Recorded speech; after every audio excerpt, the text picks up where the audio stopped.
Buddha's Brain, The Practical Neuroscience of Happiness, Love and Wisdom by Rick Hanson. Hello, my friend.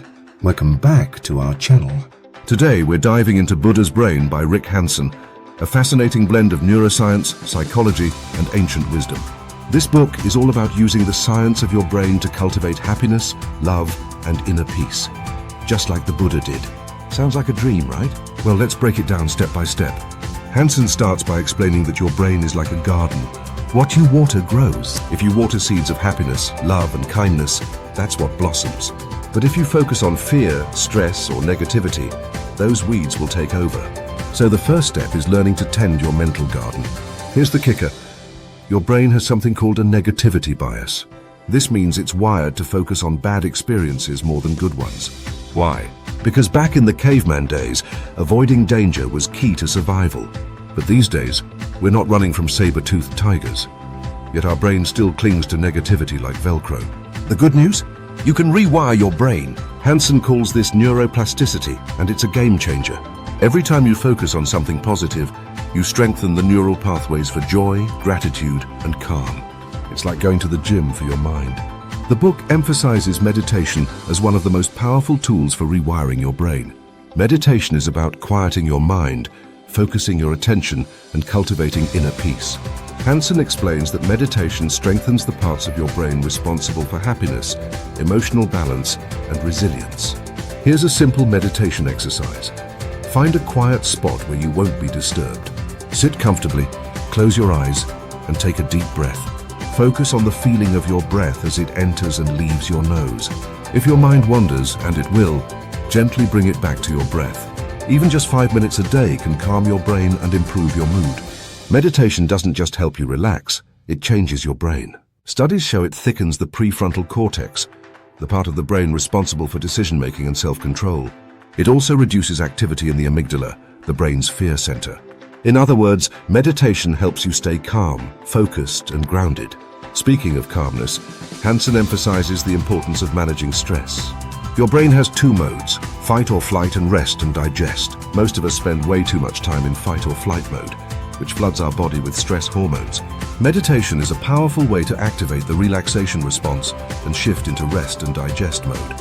Another key idea is self-compassion. Hanson says many of us are far too hard on ourselves. We beat ourselves up for mistakes. But would you ever speak to a friend that way? Treat yourself with the same kindness you'd offer someone you love. Self-compassion isn't selfish, it's healing. Let's talk about gratitude. Hanson explains that gratitude isn't just a feel-good emotion, it's a brain changer. When you focus on what you're thankful for, your brain releases dopamine and serotonin, the happy chemicals. Try this. At the end of each day, write down 3 things you're grateful for.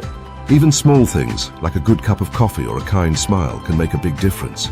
The book also emphasizes the power of love and connection. Hanson says humans are wired for relationships. When you feel connected to others, your brain releases oxytocin, the bonding hormone. It's like a warm hug for your brain. Reach out to loved ones, practice kindness, and build meaningful connections. But what about dealing with difficult emotions? Hanson says the key is to observe without judgment. Instead of fighting sadness, anger, or anxiety, acknowledge it. Say, there's anger, or hello, fear. Meditation can help here too. By sitting with your emotions during meditation, you create space between you and your feelings so they don't overwhelm you. Hanson also dives into the concept of equanimity, a fancy word for staying calm in the face of life's ups and downs. He says life is like the weather, sometimes sunny, sometimes stormy.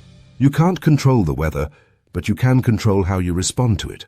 Meditation strengthens your ability to stay grounded, no matter what storms come your way. One of the most powerful parts of the book is about hardwiring happiness.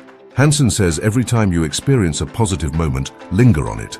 Really soak it in. Feel the joy, the warmth, the peace. The longer you hold on to positive experiences, the stronger they get wired into your brain. Here's a quick exercise for hardwiring happiness. Think of a moment when you felt truly happy. Close your eyes and relive it in vivid detail. What did you see, hear, or feel? Hold on to that memory for 20 seconds. It's like planting a happiness seed in your brain. Finally, Hanson reminds us that wisdom, love, and peace are already within us. The Buddha didn't achieve enlightenment by adding anything to himself. He simply uncovered what was already there.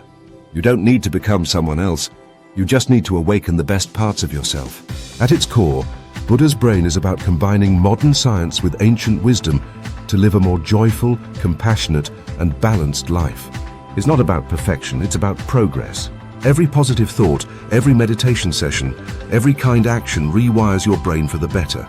So, my friend, what seeds will you water in your mental garden today? Remember, happiness isn't something you find, it's something you grow. And hey, if this summary inspired you, share it with someone who could use a little Buddha brain wisdom. See you next time.